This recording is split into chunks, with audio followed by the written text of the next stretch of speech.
এটা কি বলতো বন্ধুরা, সকাল সকাল নিয়ে চলে আসলাম। দেখো দূরে আমাদের পাশে কিন্তু একটা সুন্দর বেল গাছ রয়েছে। দেখো হঠাৎ করে আজকে দেখতে এলাম বেলটা পড়ে গেছে। দেখো ওই গাছটা দেখো, ওই সে আগের বছরে নতুন ফল ফলেছে বেল।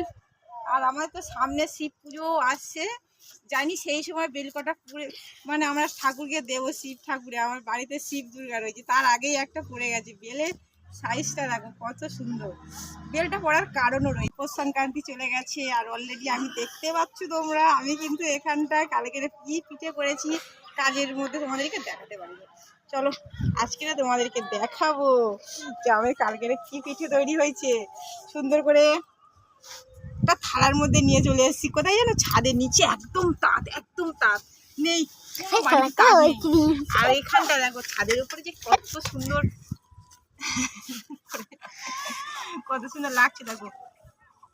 এখানে কি পিঠে বানিয়েছি দেখে মধ্যে চলে আসলাম। আর সত্যি বলছি কোথায় যাওয়াও হবে না গঙ্গার চানে, বাড়িতে প্রচুর কাজ রয়েছে, নিচে রাত ঢালাই পড়বে, তার জন্য বাড়িগুলো সকাল থেকে ড্রেসিং করা হচ্ছে। তার মধ্যে একটু খিদেও পেয়ে গেল, ভাবলাম একটু টিফিন করে নিই আর বন্ধুদের সঙ্গে দেখা হয়ে যাক। দেখো অলরেডি তেলের পিঠে আর একটু কিন্তু নারকেল দিয়ে সুজি দিয়ে দেখো দুধপুলি বানানো হয়েছিল। এতটা নরম হয়েছে যে চপগুলো তেসে গেছে।